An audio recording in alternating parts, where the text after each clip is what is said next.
Maria acordou sobressaltada com o som do telefone tocando insistentemente na mesa de cabeceira. Era meia-noite em Lisboa e o nome de Catarina pescava na tela. Sua meia-irmã, que morava do outro lado da cidade, nunca ligava a essa hora. Maria, preciso da tua ajuda. Estou em apuros, disse Catarina com a voz trêmula, sem dar tempo para perguntas. No dia seguinte, Maria pegou o trem para Porto, onde Catarina estava em uma conferência universitária, mas o que encontrou foi uma cena caótica. Catarina, com os olhos inchados de choro, confessando que havia sido demitida do emprego e que o namorado a traíra. Mas o choque veio quando, no hotel, Catarina revelou que seus sentimentos por Maria iam além do laço familiar, uma atração que ela lutava para reprimir há anos. Maria sentiu o mundo girar. Elas eram meias-irmãs desde os 12 anos, quando os pais se casaram. Cresceram juntas em uma casa conservadora no bairro de Alfama, onde o pai, um professor católico devoto, pregava valores tradicionais e a mãe, uma enfermeira pragmática, evitava qualquer discussão sobre sexualidade. Maria, aos 20 anos, era estudante de literatura na Universidade de Lisboa, sempre a mais introvertida, sonhando com livros e viagens. Catarina, 22, trabalhava como designer gráfica, mais ousada e independente, mas carregando o peso de ser a filha adotada no sentido emocional. A confissão veio como um raio: eu te amo, Maria. Não como irmã. Como mulher. Maria recuou, o coração acelerado, misturando repulsa inicial com uma curiosidade proibida que ela mesma negava. A viagem para Porto, que deveria ser uma escapada académica para Maria apresentar um trabalho sobre literatura feminina portuguesa, transformou-se em um labirinto emocional. Elas dividiram o quarto de hotel por necessidade financeira. Catarina não tinha onde ficar após a briga com o ex. Durante o dia, Maria tentava se concentrar na conferência, mas as palestras sobre identidade e opressão ecoavam em sua mente. À noite, as conversas se alongavam. Catarina explicou como descobrir a sua orientação anos antes, em segredo, namorando garotas na faculdade sem que ninguém soubesse. Eu via você crescendo e algo mudou. Tentei ignorar, mas é real. Maria, confusa, questionava: e se for só confusão? Somos família. Mas no fundo, lembranças de toques inocentes, olhares prolongados, começavam a se conectar como peças de um quebra-cabeça proibido. A pressão familiar pairava como uma sombra. O pai delas, Sr. António, era rígido. Ele condenava abertamente a comunidade LGBT em discussões à mesa de jantar, citando a Bíblia e a tradição portuguesa. Em Portugal, a família sagrada repetia. A mãe, Dona Isabel, mais tolerante em privado, mas submissa ao marido, alertar as filhas sobre escolhas erradas que destroem lares. Maria imaginava a reação deles se soubessem deserdamento, escândalo no círculo social conservador de Lisboa. Catarina já pagara um preço. Seu ex-namorado, ao descobrir mensagens antigas para uma ex-namorada, as pusera para amigos em comum, levando à admissão em uma agência católica. Perdi tudo por ser quem sou, disse Catarina, chorando. Maria, tocada, ofereceu conforto, mas o abraço durou mais que o necessário, despertando sensações novas. Enquanto exploravam Porto, caminhando pelas ruas íngremes do Ribeira, Maria lutava internamente. Ela sempre se sentira atraída por mulheres, mas atribuía a amigos platonicos ou admiração. Agora, com Catarina, era diferente, intenso, proibido. Elas visitaram a livraria Lelo, onde Maria comprou um livro sobre Florbela Espanca, poetisa que desafiara normas sociais. Ela amou contra tudo, murmurou Maria. Catarina sorriu, talvez nós também. Mas a tensão crescia, uma discussão eclodiu quando Maria acusou Catarina de egoísmo. Você me coloca nisso agora? E se eu não sentir o mesmo? Catarina rebateu, eu esperei anos. Não aguento mais fingir.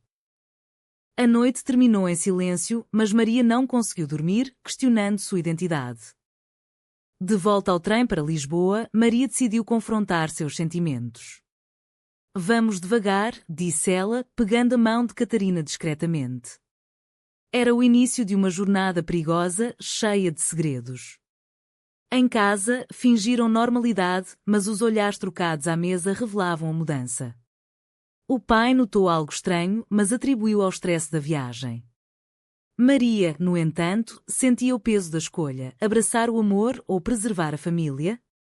A sociedade portuguesa, apesar de progressos legais como o casamento gay desde 2010, ainda carregava preconceitos em camadas conservadoras, especialmente em famílias tradicionais. Amigos de Maria, como a colega de curso Joana, comentavam casualmente sobre aberrações, sem saber do turbilhão interno dela. Catarina, por sua vez, pagava o preço da vulnerabilidade. Sem emprego, dependia temporariamente dos pais, o que a forçava a esconder mais. Ela procurou apoio em um grupo LGBT online, mas o medo de exposição a paralisava. Se eles souberem, perco vocês duas, disse Maria em uma mensagem noturna. Maria respondeu: eu também te amo, mas como? A dúvida moral corroía: era incesto emocional? A sociedade condenaria? Elas decidiram se encontrar em segredo, em cafés afastados, onde conversas profundas revelavam camadas. Catarina contava sobre rejeições passadas, Maria sobre sua solidão. Mas cada encontro era uma aposta, com o risco de serem vistas. A primeira crise veio quando o ex de Catarina, Rui, ligou para a casa da família, ameaçando revelar tudo se ela não voltasse. Ele sabe sobre nós? Perguntou Maria, pânica. Catarina negou, mas o incidente forçou uma decisão: confrontar Rui ou fugir. Elas optaram por ignorar, mas o stress afetou Maria nos estudos, notas caíram e ela mentiu para os pais sobre problemas com amigos. O preço da mentira acumulava: insônia, ansiedade. Catarina encontrou um emprego freelance, mas precário, e o isolamento crescia. Vale a pena? Questionava Maria internamente. Os dias se arrastavam em Lisboa, com o sol de verão iluminando as fachadas azulejadas, mas para Maria e Catarina, a cidade parecia um labirinto de segredos. Elas se encontravam em parques como o Jardim da Estrela, onde casais heterossexuais passeavam livremente, destacando a ironia de sua situação. Porque não podemos ser como eles, sussurrou Catarina um dia, enquanto sentavam em um banco. Maria, apertando sua mão sob o casaco, respondeu: porque somos irmãs aos olhos do mundo. A palavra irmãs ecoava como uma acusação, misturando afeto familiar com desejo novo, criando um conflito ético que as consumia. A família notava as mudanças sutis. Durante um jantar de domingo, o pai comentou sobre uma notícia no jornal: esses ativistas gays querem destruir a família tradicional. Em Portugal, ainda resistimos. Maria engoliu em seco, trocando um olhar rápido com Catarina, que baixou os olhos para o prato de bacalhau. A mãe, perceptiva, perguntou: vocês duas estão bem? Parecem distantes. Elas mentiram, alegando cansaço do trabalho e estudos, mas o ar estava carregado. Catarina, sob pressão, começou a questionar: talvez devêssemos parar antes que pior. Mas Maria, agora mais envolvida, recusou: não posso fingir que nada aconteceu. Era uma escolha: amor ou lealdade familiar. Um confronto inevitável surgiu quando Joana, amiga de Maria, as viu juntas em um café íntimo. Vocês parecem namoradas, brincou Joana, sem maldade, mas o comentário gelou Maria. Ela negou veementemente, mas o incidente plantou sementes de paranoia. Catarina, mais experiente, sugeriu cautela: não podemos ser vistas assim.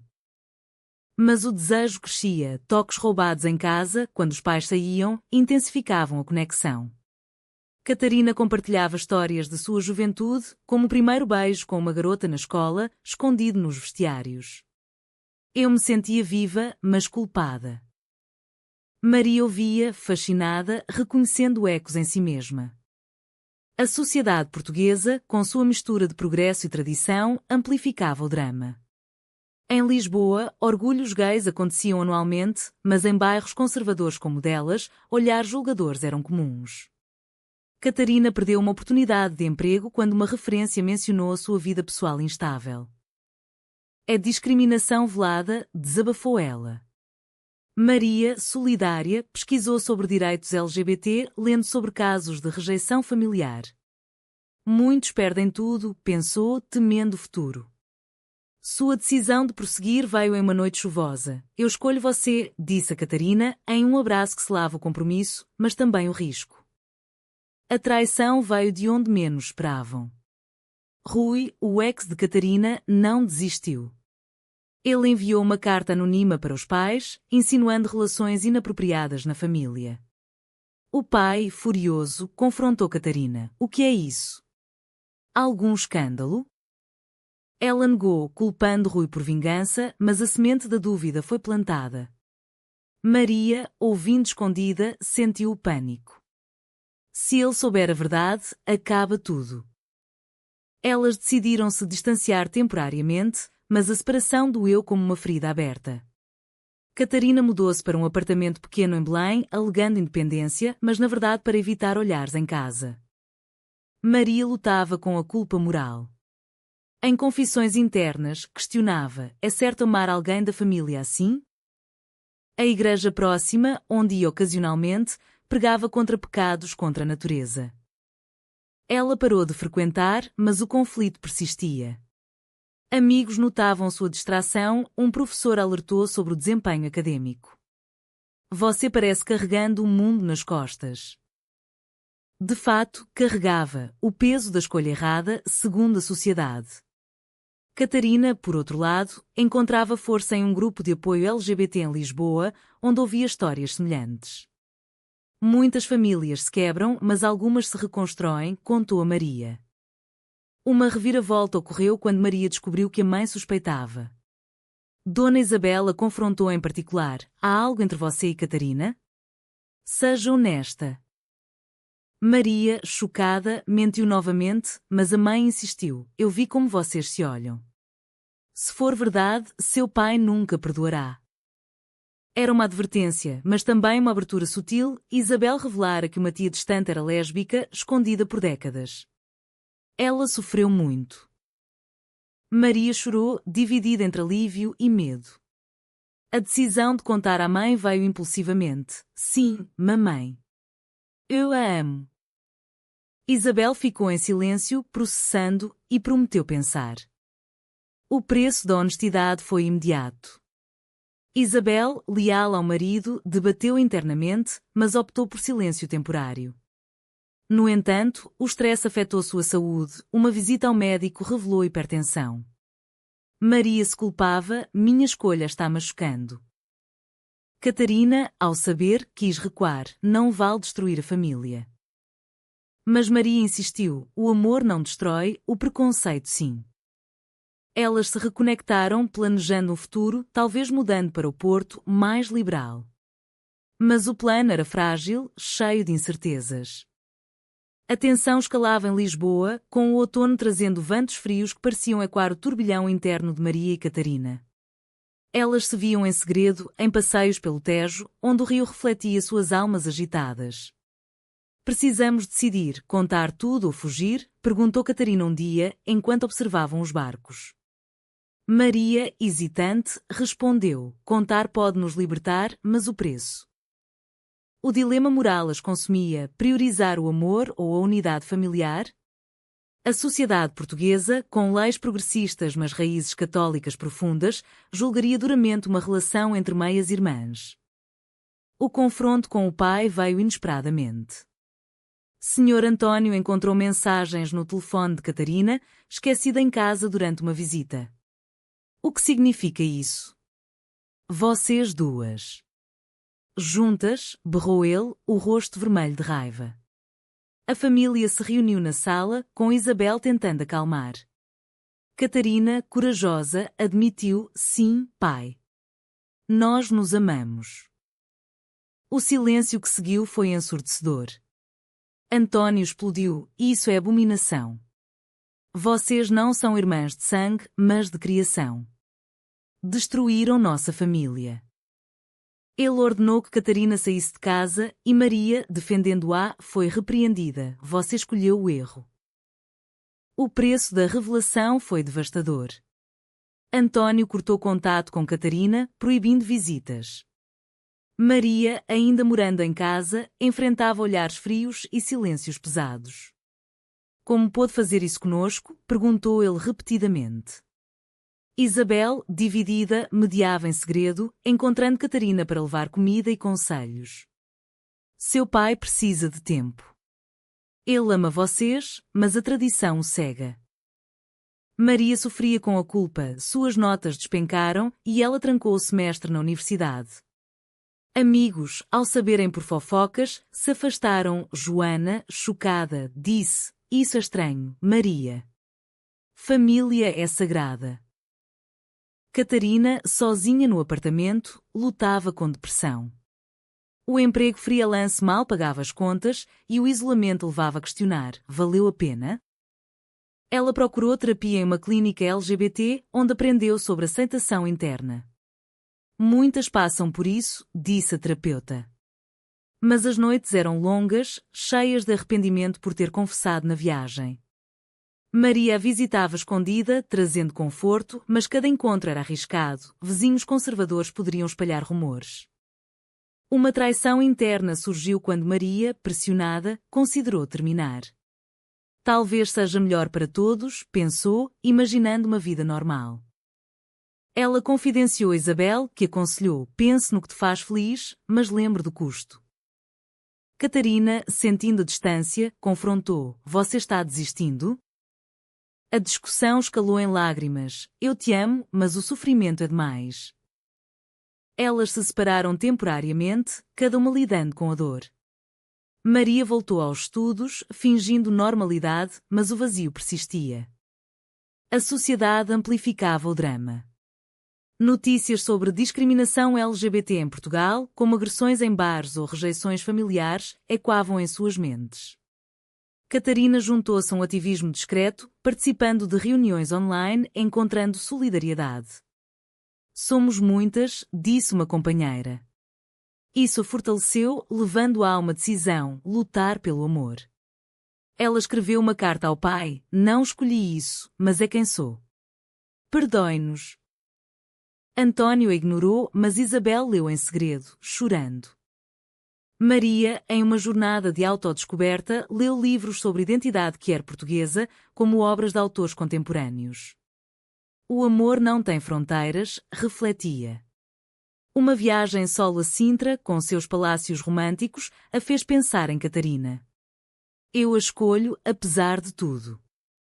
Elas se reconciliaram em um encontro emotivo, prometendo enfrentar juntas. Mas o preço continuava. Catarina perdeu a herança familiar e Maria, o apoio paterno para estudos. Um aliado inesperado surgiu, um tio liberal, irmão de Isabel, que soube e ofereceu ajuda.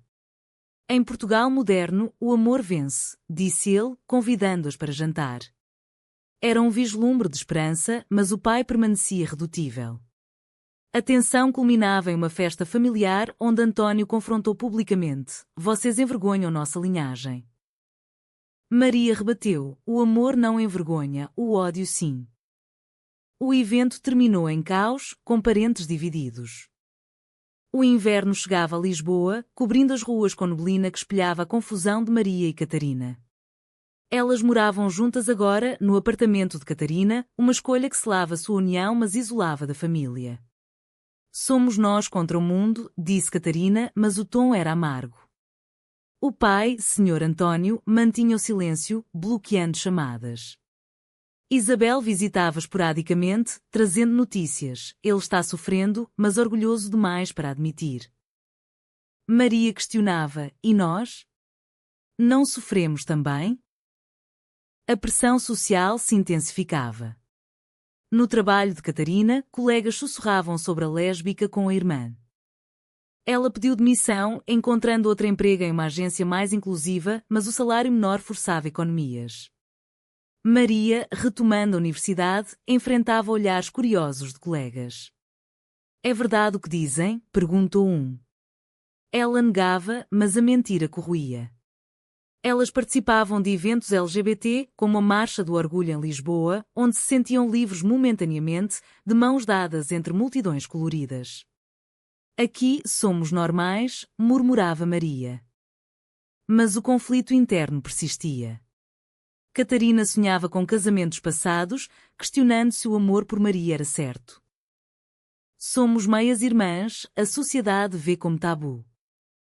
Maria, mais resolvida, argumentava: o laço é emocional, não biológico. O amor transcende. Uma terapia conjunta ajudava, explorando traumas. Catarina revelava abusos emocionais na infância, antes do casamento dos pais, o que a tornava protetora com Maria. Eu te via como salvação. Isso aprofundava a conexão, mas também o peso. Uma reviravolta veio com Rui, o ex, que reapareceu pedindo perdão. Eu errei, Catarina. Vamos tentar de novo. Ela recusou, mas ele, vingativo, espalhou rumores online, expondo a relação. Amigos em comum se afastaram e parentes distantes ligaram, condenando. Vocês são uma vergonha para Portugal tradicional, disse uma tia. O preço, isolamento social, com Maria perdendo uma bolsa de estudos por questões pessoais. Elas debatiam fugir para o estrangeiro, talvez Espanha, mais acolhedora. Isabel, em uma visita, revelou um segredo. Eu tive uma amiga assim na juventude. Nunca contei, mas entendo. Era uma ponte, mas frágil. Ela convenceu António a uma reunião familiar. No encontro tenso, ele ouviu: Pai, nós aceito como somos. Ele chorou: Eu temo pelo futuro de vocês. Não perdoou totalmente, mas permitiu visitas. Era um progresso lento, cheio de discussões sobre moralidade. A Bíblia condena, argumentava ele. Catarina rebateu: o amor não. Maria, em um momento de dúvida, considerou uma vida heterossexual, saindo com um colega homem. Talvez seja mais fácil. Mas o encontro foi vazio, confirmando seus sentimentos. Ela confessou a Catarina: foi um erro. Você é minha escolha. A traição emocional doeu Catarina, como pôde? Elas brigaram, separando-se por dias, cada uma pagando com solidão. A reconciliação veio com perdão, entendo o medo. A sociedade evoluía ao redor, leis contra a discriminação fortaleciam, histórias semelhantes inspiravam. Catarina publicou um artigo anónimo sobre sua jornada, recebendo apoio. Somos parte da mudança.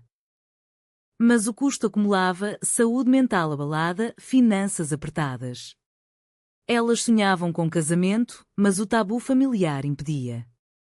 A primavera retornava a Lisboa, trazendo flores nos jardins que contrastavam com as cicatrizes emocionais de Maria e Catarina. Elas construíam uma vida juntas, com rotinas simples, cafés da manhã no apartamento, passeios pelo Chiado. Sobrevivemos, disse Maria, mas o tom era reflexivo. O pai, após meses, iniciou diálogos cautelosos. Não aprovo, mas são minhas filhas, admitiu em uma visita. Isabel mediava, promovendo aceitação gradual.